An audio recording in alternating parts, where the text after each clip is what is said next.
We're opening up with Marshall. Our guys started our prep last week. Coaches kind of started on Thursday. Players kind of started on Friday. So we've got 2 practices in towards that goal of playing these guys. I'm excited for a home opener. We get sometimes the neutral site, sometimes on the road, but this home opener, I know I'm excited. I'm excited about this weather for our fans. Looks like it's going to be a great weather day in terms of not catching some of the August, September heat we get sometimes. A lot of respect for this head coach and his program. When I look at the similarities between, he's been a defensive coordinator for a long time, a very successful one, Coach Tony Gibson. He's also coming kind of home to West Virginia, and he's got a staff that's very passionate about Marshall. When someone is passionate about the place they coach, they're going to do a tremendous job, and his staff reflects that. Marshall's got a tremendous history of a lot of good football players, a lot of good teams. To look and see what they did last year in a really extremely tough Sun Belt conference, it kind of speaks for itself. So our guys are excited to go play.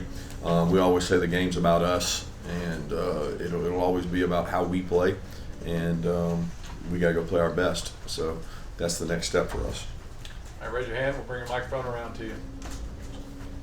Yeah, Coach, you mentioned you guys have started prep for Marshall. With a brand new head football coach, and you look at the roster like everybody else, but it's even more turnover. It's a brand new football team. What are you preparing for? How do you go about preparing your football team for a team we don't know much about? You start with yourself, right? You prepare yourself by how you run to the ball, how you strike people, how you move people, how you run the ball, throw the ball, don't turn it over. A lot of sloppiness in first games, penalties. So it starts with that. So you're asking about the opponent. The opponent is us, and it's going to be us every week this year. It is important that we know what they do, and sometimes that's less information than others. They've got an interesting staff makeup of guys from all over. They got an interesting roster makeup of guys from all over, some of which they couldn't control because they had a lot of guys leave after the head coach left. So, we've got individuals from all over. I don't know that I've ever seen a roster that when we write on the depth chart transfer, it's 3 deep transfer, 4 deep transfer, 3 deep transfer, all these spots, a lot of transfers. But that's more and more evident all over. Probably the first games all over the country this weekend will be a lot of guys figuring out, who's in that spot, who's in that spot. Nobody has a clue who's in those spots. The less teams are in the spotlight, the less you'll know. But again, it'll be probably more of an adjustment from the kickoff to the first quarter than most games, but it'll also be about us. We'll have a chance to talk to Jordan Hall here in a little bit. What did you learn about him last year as he fought through those injuries, and just what has he done in the lead into this season? Yeah, his resilience, he pops out at me. When we talk about our DNA traits, one of them is always that. He embodies that. It was this time last year that we found out he had a tibia basically fracture and had to put a rod in, and then right after we got the rod put in his lower leg, he found out he had to have one in the other leg. So it really set him back, and it wasn't just the injury that set him back. It was the combination of both those happening at one time. You can usually get by with one leg maybe not being 100%, but when you're dealing with both legs, he deals with a lot of pressure and force when you play that position. You're taking on 2 guys, 25% of your snaps. So there's a lot of pressure on those double teams, and George's just number one, he's bright. Number 2, he cares. He's passionate, and he plays really hard. Coach, you mentioned the depth chart. I know we don't have one for our purposes. How fluid is that, and how much competition is there still within the team? I was telling guys just the other day, there's 3 more games before the game. One today, one tomorrow, and one the next day. And those opportunities are really valuable in terms of where guys rep, where guys will play. We've got position battles they don't go on till the game, they go on through the whole year, because I value Monday, Tuesday, Wednesday, sometimes Thursday of practice weeks probably more than some game reps. So we've got a lot of good battles going on, and we have a saying around our place: if you're going to play winning football, we want to play you. So we're looking to have as many guys as possible above that winning threshold line, and that's the goal, to play all those guys. Yeah, Kirby, you mentioned Jordan, but how would you kind of assess the defensive line going into the first game with so many new faces, guys taking on bigger roles, and what can you learn about that group from actually playing in a game as opposed to a practice or a scrimmage?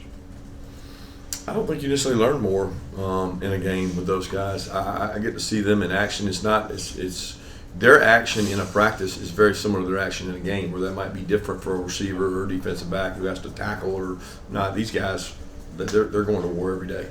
So striking blocks, getting off blocks, run to the ball. I mean, who you are is on your tape. That's your resume. It speaks for itself. We show our guys every day in the team meeting, this is who you are, because this is what you put on tape, especially at the defensive line and offensive line position. So I don't expect it to go out in the game and change all of a sudden.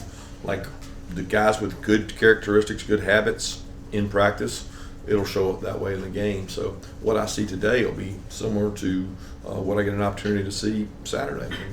We'll measure both those, and we'll keep advancing and trying to get more guys to play winning football. Kirby, to your left, since this team gathered for the first time, however many months ago that was, what position group has come the farthest? I can't pick one. I mean, you try to get me to single somebody out and say, "Oh, this group's just been unbelievable." They've all gotten better, and everybody needs to improve still. I can't single one group out because there's too many days involved in that to single one group. So this group has moved the furthest. I can't pinpoint. There's individuals that have gotten better, and there's individuals that still need to get better. But as a whole, I'm pleased with where our group is. Kirby, Trevor Etienne and Nate carried the load last year in terms of carries. With Trevor not here anymore, after Nate, what have you seen at the running back spot? Great group, man. Group by committee. They've worked really hard. They're going to continue to work. They all have different traits: size, speed, protection, catch the ball out of the backfield. I mean, you're looking for a complete back that can do them all. We've got a good group that's really been competitive, and I look forward to seeing all those guys go out and play. Hey Kirby, I know about a week ago you said Brett Thorson is kicking, but you're still not 100% if he's going to be in the game with Marshall. Any updates on him? Can be in the game with. Oh, well, I thought you were. I'm sorry. When you said Marshall, I was trying to figure out who Marshall. You're talking about who we're playing. I thought you were talking about a snapper or holder or kicker, and I'm like, no. He has continued to kick, and I don't know that he's going to be kicking in this game. That hasn't been decided yet. He has punted more reps each day, and he's gone up. But in terms of what I call live kicking, which we don't really ever kick live, meaning we don't hit our kickers, but he has not done a lot of live kicking. So it'll be one of those times, one of those things we decide by the end of the week. When we met with Mike and Glenn, they reiterated the importance of stopping the run, running the ball as improvements from last season. Now that we've gotten through fall camp, how do you feel about, or what is your confidence level when it comes to improving in those two areas? And this might be redundant from previous years, but what metrics do you use to determine whether those two areas are successful? Yeah, I measure how we play in games of throughout the year, but the SEC schedule, because there's a consistency in the SEC schedule. Our out-of-conference schedule changes every year. Who we play when, where do we play them? Was it on the road? Crowd noise? Was it neutral site? All those things. So the most consistent thing on our schedule is our SEC schedule, and we try to measure at the end of the year based on that. There's metrics for every game, right? Yards per carry is a good metric. Sometimes yards per carry can be skewed. If it's 3rd and 15 and you run for 9, is that success? Probably not, because you didn't get a first down. So for us, it'll vary based on the way we measure it, but it is important. And to the level of confidence, I think there's no complete confidence on where your run game and your run stopping is until you play somebody else, because each and every day we go out the field, somebody wins and loses a play. So there's confidence gained, confidence lost when you're against each other. Hi Kirby, talking with Cash a little bit after this, what in your mind is the next step for him? Leadership has been really on his forefront. He and I talked about his return would be his confidence, his experience, his leadership and wisdom he can impart on the running back room with 3 guys that are sophomores and one that's a true freshman and a transfer. Like, he brings a lot of continuity back in that room, and he just does it the right way. The guy gives you everything he's got every day, and he embodies our fire, passion, energy the way he practices. Hey Coach, with a lot of new pieces on offense this year, how would you measure what would be a successful day for your offense on Saturday? You know, hitting goals. We got some really lofty goals. You know, we go in and we say, okay, we got about 15, 20 goals up there that we look for, and if we hit those goals, then we usually played well. And if we don't, then we usually didn't. There's run goals involved in that, third down conversion rate, red zone rate, yards per completion rate, turnover rate, penalty rate. There's a lot that goes into that. So I can't simply say just win the game. There's more to it than that. And we'll look at it and we'll see where we are, and then we'll figure out what we need to work on. Kirby, obviously the SEC finally adopted the 90-game schedule last Thursday. What was your reaction to that, and what do you want those 3 annual rivalries to be determined by, like purely rivalry or some sort of competitive balance involved too? Yeah, I was no real shock one way or the other. I had gone through the thoughts and processes and the outcomes that would come way back in Destin if it happened, and if it didn't happen, it was just a matter of the decision to come forward. And to be honest with you, when it came forward, I've been so into Marshall, I literally haven't. It has no effect on this year, and I don't think people really understand. Coaches, the way they work is you're focused on what's important now. Like, what are we dealing with now? That is not of importance to me right now, and there's no. I don't have any control over the outcome of it. As far as the balance of the 3 games or the preference of the 3 games, I don't really have a preference on that. I do think traditional rivalries are important. I enjoy those, having been a traditionalist and grew up in the state of Georgia, but I don't, no one way or the other. You got to win the games you play, man. Kirby, do you go into this? Kirby, do you go into this game with a plan for a number of quarterbacks that you would like to play, or would you be willing to share that with us? That would be very presumptuous to say that. I don't do the assumption. I don't get into the forecasting. I get into what do we have to do on each play to be successful, and that's basically what we're thinking about right now is how we can be successful offense, defense, special teams in this game. Yeah, you mentioned competitions going through the first game in the season. What have you seen from those guys competing at guard, where you've got Calhoun, Gaston, Micah, all those guys, and do you anticipate potentially rotating those guys on a regular basis once the season gets going? Yeah, those guys have really been competitive and gotten better. We've had young players show up, play well. We've had old players have days they play well. They've all had some nicks and bumps and bruises. Some guys have missed a little time in that guard competition. But, it's continuous, right? It's not even about this game and how we're going to play in this game. It's about today and how we're going to play them today and how we're going to practice them and keep getting guys better. Kirk, can I get your thoughts on when you decide to play a freshman, especially early in the year, game 1? Are you excited that you have a guy who can step in that early, a standout player, or are you a little more disappointed that you don't have a guy like an upperclassman who locked that spot down? And what do you tell the freshmen going into that? Yeah, that's more is what it is for me. It's it's like the glass of water. Is it half full, half empty? It's just a half glass of water. It's not half empty or half full. I don't look at it and say the freshman's there. Is that disappointing? Is that promising? I look at it as it is what it is. Who's the best player that gives us the best chance to win, that can go in and be the most effective? That's simply it. And what do we tell them? Tell them to go do what they did in practice, because if they're out there for us, they earned it. They didn't get anything handed to them. They go out, they earn it, they compete, they play the best, and that's the guys that get to play. Dylan Bell's a guy that's been here for a while at this point. What do you feel like his role is in that room, and just what he brings to that room on a daily basis? He brings size, toughness, and experience. He can play every position across the board. He lines up at X, Z, and F, and he's been a back. He catches the ball well out of the backfield. He's extremely tough, knowledgeable, good special teams player. But more than anything, he embodies what we want at that position, because he's got ability to run after the catch, and he's got vertical speed, great route runner. Dylan's an all-around really good football player.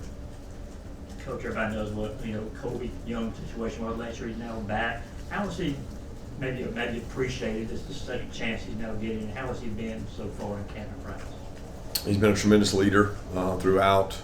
He's practiced with toughness. He understands that position in that room really well. I think Coley and Bobo have done a great job with him of putting him in positions to be successful. He's one of the leaders in the group quietly. Just puts in really good days work every day, really physical, can block, I mean, just incredibly, and has been a vertical jump ball, really good player for us in camp. So I want him to keep doing what he's doing and continue to lead that young group of guys in that room.